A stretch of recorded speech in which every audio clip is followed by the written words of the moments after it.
Kelebek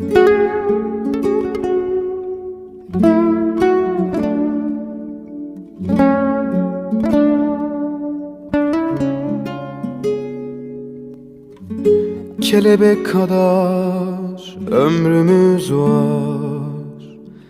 Sevmek lazım, hemen başlayalım. Kaybedecek daha neyimiz var? Aşk için ne gerekiyorsa hepsi bende var. Nefes bile almadan, nefes bile almadan, nefes bile almadan seviyorum seni.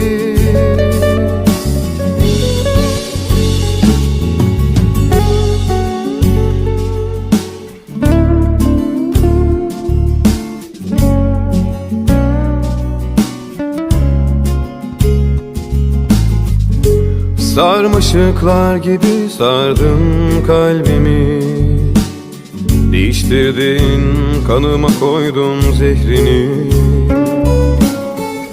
Örümcek gibi ördün zihnimi, düşündükçe daha çok isterim seni. Nefes bile almadan, nefes bile almadan, nefes bile almadan seviyorum seni. Nefes bile almadan, nefes bile almadan, nefes bile almadan seviyorum seni.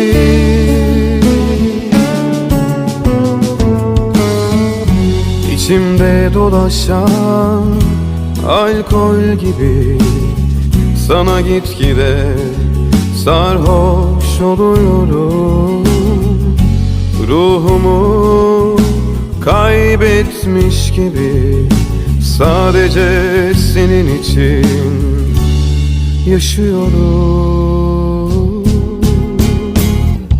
Nefes bile almadan,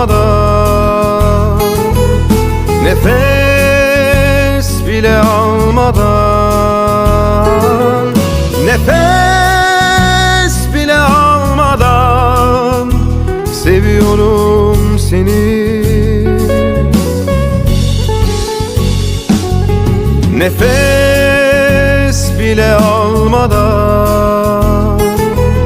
nefes bile almadan,